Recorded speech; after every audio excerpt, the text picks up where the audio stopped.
Mario, I want you to explain to our audience the importance that casts the character of Judge Cahill in Minneapolis in this trial. What was it about the Midwest that colored this trial?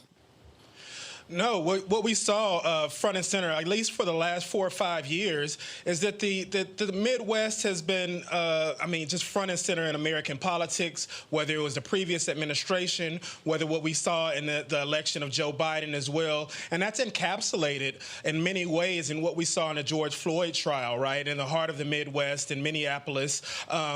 We saw the protests, the unrest, the tensions between the communities, between the police and the communities of color as well. And then yesterday we saw a result that we quite frankly have rarely seen in the country, and the conviction of Derek Chauvin. Is there a middle ground in Washington, or are we a nation polarized within the House, within the Senate, and of course within the White House?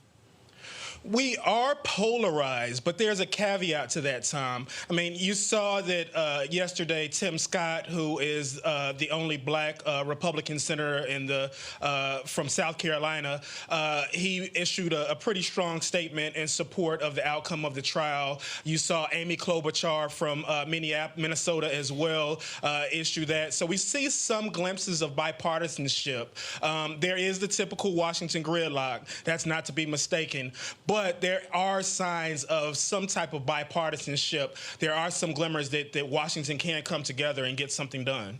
Mario, this is not just a U.S. story. There has been an international response with a number of leaders of nations from France to the United Kingdom weighing in on this.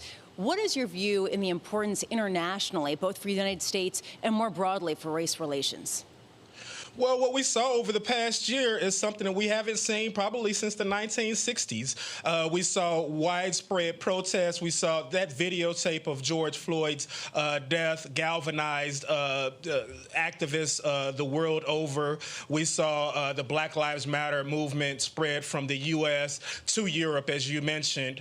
And so it threw a lot of support. It raised awareness. We saw everything from just on the ground people kind of being engaged all the way up into corporations looking at themselves in the mirror and trying to make some really tough decisions. There's also a question of whether this verdict galvanizes the movement toward police reform, which we heard a lot about over the past 12 months, or whether it puts a damper on it because it does give the impression that in this case, justice was served. What's your view from the people who you speak to in Washington, D.C.?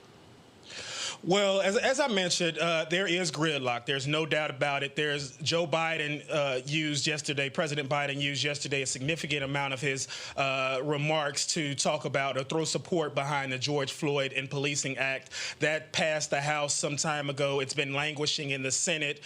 The White House says that it's been engaged on Capitol Hill and in negotiations to try to get that across the finish line. But there's a 50-50 tie in the Senate. There's the filibuster still. There are some tough, there's a tough hill to slog in order to get that across. But again, as I mentioned, there are some glimmers of hope in terms of bipartisanship. There are some people on both sides of the aisle that at least recognize that something has to be done in terms of police reform. Mario Parker, President Biden has suggested a second term is in order. The jury's out on that. And if he does that, he's really trying to reframe a relationship with the unions. Can President Biden reframe a relationship with police enforcement officers nationwide? Well, that's going to be really, really tough for him. We've seen this delicate dance that he's had over the course of both his campaign and then in office, all the way up until yesterday. We saw the president express very, very sympathetic feelings toward the Floyd family and that plight, and also communities of color. But he also was careful to acknowledge that not all police are bad, to acknowledge that there needs to just be systemic reform, that most police officers want to get up in the morning and do their job and come back home.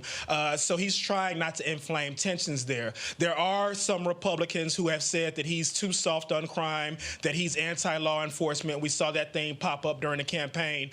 But he's in a tough position where he's got to thread the needle here, and he has to kind of pull off this delicate dance.